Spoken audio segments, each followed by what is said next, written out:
Who's Hello. this? This is Guy. Oh, hi, Guy. Oh, We'll finally. get back to this. Congratulations on getting the phones to work. Yes. We can only hope. Okay, so I'll start before Okay. the call breaks up again. Okay, you're in So Israel, right? I'm an atheist, yeah. No, And you are I wanted, in yeah, the country of Israel right now. yeah. Okay, Um, excellent. so I wanted to talk about marketing. So at the scheduling, I wanted to meet, but you guys are also great. So I'll just talk to you, and you can tell me if you agree or not with what I think is Matt's position, and if it is your position as well, You we know, can take it from there maybe. we like Matt very much, but you don't have to use us as proxies for his opinions. Yeah. We are people with valid opinions too. I know you're great. That's why I said it. I mean that you can take it from there and for your opinion. So I'll just get going and see what you guys think for yourself because Okay. you're awesome. Okay? Great. So as an atheist, I think a lot about morality, and I think we can all agree that we don't need a God belief in order to have a moral framework that works. I'm with you. Okay, so now what happens when we don't share our moral values as atheists? So a lot of people, that's why I was referring to Matt. I understand that they think that we can have some sort of moral framework, that we can use science to see what increase or decrease the well-being of conscious creatures, and we can work from there. Sure, But it's a very soft science, but but learning about reality is always it tends to be more beneficial to people making good decisions. I agree, but I agree only when people share common values. For example, I mean, it sounds obvious when we talk about, I don't know, people who think you should stone other people to death for not believing in a God. You can just say, okay, they are out of the discussion but that's a bit too easy. I can give examples, but maybe me and you won't agree. For example, if we think about animal rights or the way animals are raised for food. So I have a lot of atheist friends that we very strongly disagree about it. I say that we shouldn't raise chickens in small cages where they can't perform the most basic things they need, and they say I just don't care. So I wanted to understand, what do you guys think about it? How can we approach issues like that? I don't see this as necessarily an atheist issue. Yeah, I don't think the Christians agree on this stuff either. Yeah. And Yeah. and let me state for the record, I don't care what you eat. Okay? If you choose to eat only plants, Well, I mean, I'm I fine. might care if you like to eat people. well, yeah, I mean, Okay, so that's really interesting because I get what you're saying, because the basic notion of if it doesn't hurt anybody else, then leave it aside and don't get into other people's life. It makes sense to me as well. And I just gave like animal rights as a topic we can talk about morality on as an Yeah, example. I understand what Okay. you're saying. But now you can say, okay, so I do mind if you eat people. So we can ask, why do you mind if I eat people? because I'm So a I think, person. isn't it because other people don't want that other people would eat them? Isn't Well, that a strong reason? that's not all there is to it, because while we may agree on a particular set of values, it is often fuzzy where the line is between who is part of our moral system and who is not. Yeah. So, for instance, I hate to go all Godwin on you, but Okay. if I were talking to an actual Nazi and I said, look, I believe in equality for all people, and I believe that everyone has dignity and should be allowed to live their life and believe what they want, a Nazi could say to me, yeah, I agree with all that. It's just Jews aren't people. Exactly. So That's an example of excluding a particular group from your moral system. And in that case, I would say that it's not legitimate, but I wouldn't always say that exclusion is not legitimate. Because, I mean, when you get to other questions, like maybe it's important to you that cows are included in your moral system, but my question is, what about shrimp? Like, Okay. shrimp, as far as I know, don't particularly have a lot of cognitive ability, and they may not have a preference for being eaten. But as you go down the chain of different qualities in organisms, certainly you eventually get to plants, and I think we would all agree that eating spinach is not a monstrous act, right? Yeah, so there's a lot you talked about, and I strongly agree, basically, because that you got into the core issues. I agree that we can't go, it's not just that you need to be a living organism, even plants are living, and they are not likely suffering. So maybe the moral criteria is the interest of other beings, if they have interest. So cows, obviously, they can suffer, they can fear, they have brain structures which are homologous to our brain structures that are responsible for fear.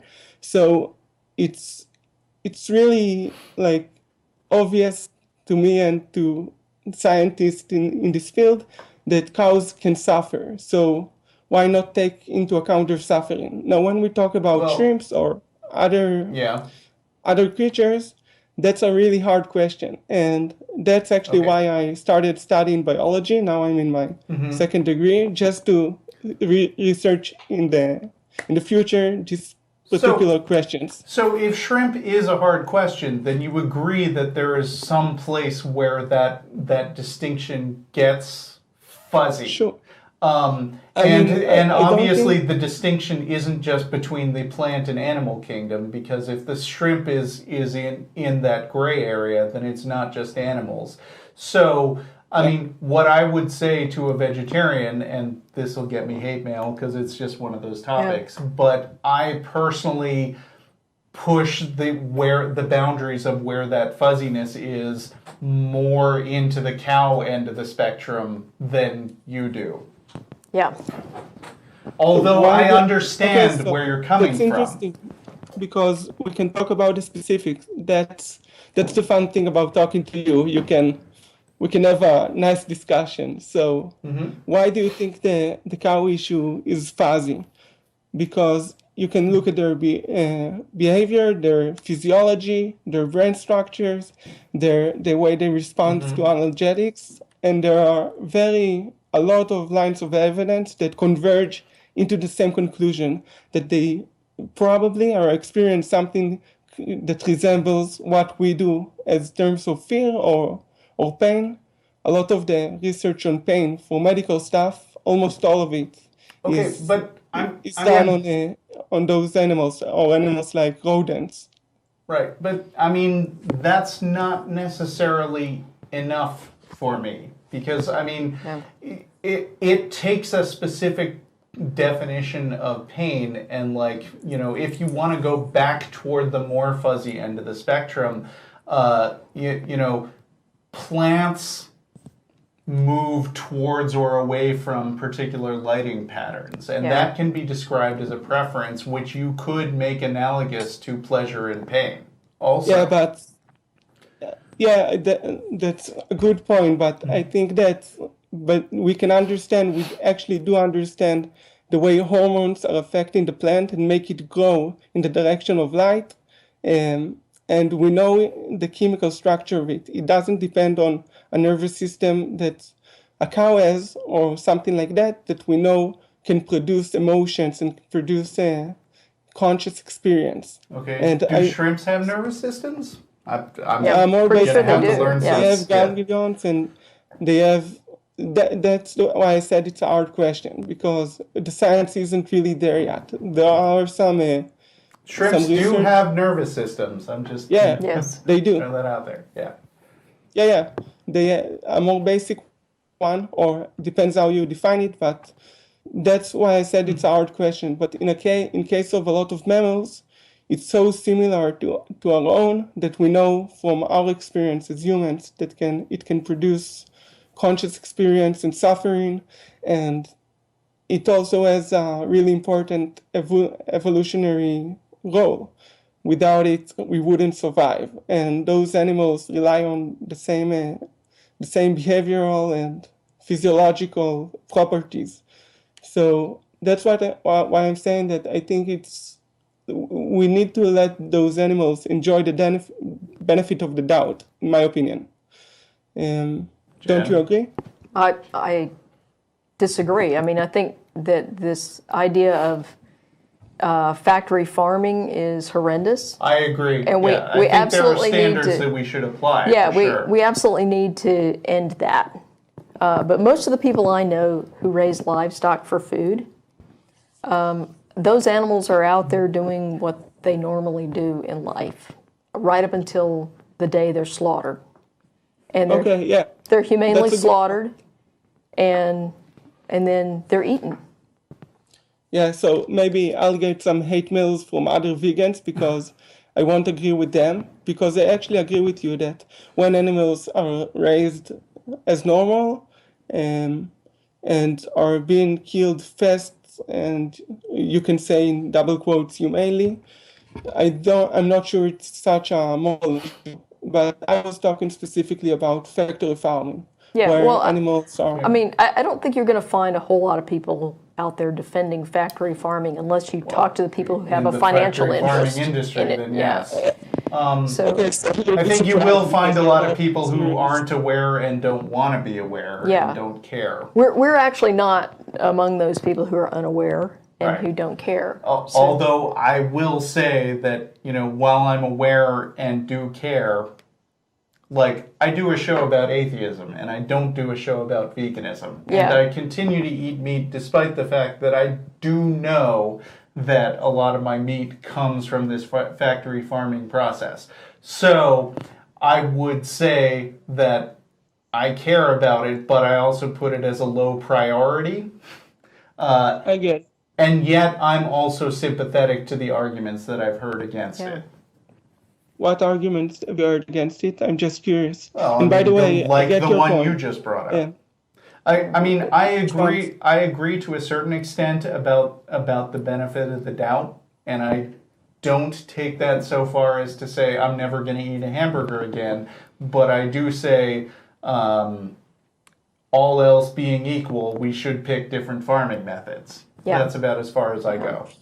Okay, so at least we agree on that. But we do. But again, it's not necessarily an atheist-theist argument, because religious systems present these broad, sweeping proclamations about huge categories of actions, but they're not very good at specifically addressing these complicated moral questions. And so I would say, rather than making it an atheist issue, everybody should be taking part in this conversation. Yeah, I agree. Can I ask you one more thing about it to probe you further, if it's okay by you?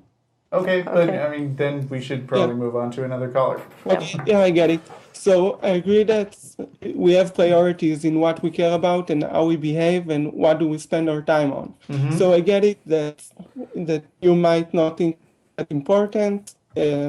It's all fair. But the thing is that when you buy these products, you actually help in the production of the next generation of animals that will suffer. And I'm not trying to put you on the spot or anything. I'm just talk with you about the way I had it in my head about it. So I think that we can think more about the consequences of the way animals are raised, and maybe not support it if we don't agree with it. Just vote with our money that what we buy in the supermarket. Well, and I agree with that. And in fact, when I buy meat, I make a point of at least making a concerted effort to source my meat from places that I know raised the animals humanely and slaughtered them humanely, so that I'm not. That's great. I'm making an effort to not support this factory farming thing. So, if I'm going to buy like chicken or something like that, I'm not going to buy chicken from some of the major suppliers because I know they use factory farming methods. And in fact, I try to get it locally. I know several people who actually raise animals for food, and so if I can get meat locally, I will. Okay. Yeah. I don't want to minimize this discussion. I think it's interesting and important to have. I think we are going to move on now, though. Yeah. Okay. Thanks for calling. Thank you.